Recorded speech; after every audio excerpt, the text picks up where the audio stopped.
Go. Record. Ngayon po, nandito po tayo sa isang computer shop.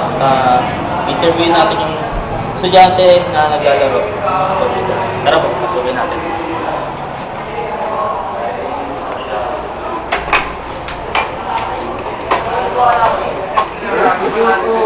Yan. May pag-interview lang po sa labas.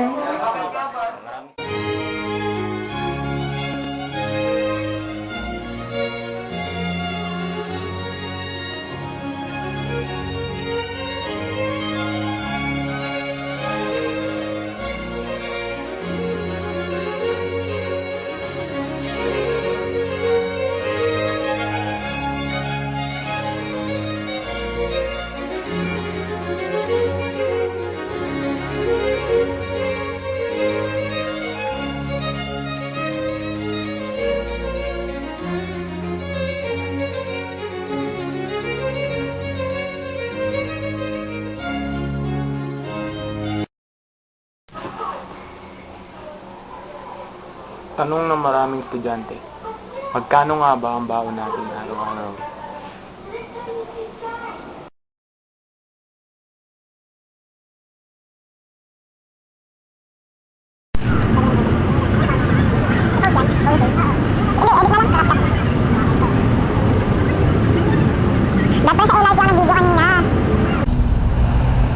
Bukod kasi sa tuition natin, pinoproblema pa ng ating mga magulang ating baon. Ngunit, ang tanong ng karamihan, magkano nga ba? Ewan ko sa'yo. Kung isipin natin, ganito talaga ang kailangan ng isang estudyante sa pang-araw-araw. Let's watch. Kuya, magkano pamasahe mo isang araw? Siguro 55, balikan na jeep. 30, LRT balikan. Tapos 20, sidecar. Biruin mo, magkano lahat yun? 105 sa isang araw. Maraming salamat ho. Tara. At pagkain. Ito, tatanungin natin. Pre, Ano yun? magkano pagkain mo araw-araw? Marahil umabot ng 105. Umaga, tanghalian, at Minsan, gabihan?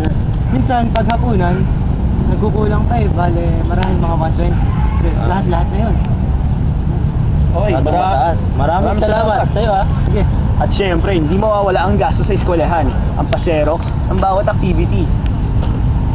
Cut muna. Dahil mababait tayong mga anak, Walang bisyo, hindi nagbubulakbol, Mag-aaral, mabuti. di gumagala. at umuwi ng maaga. Kaya Kaya dapat lang madagdagan madagdagan ang ang ating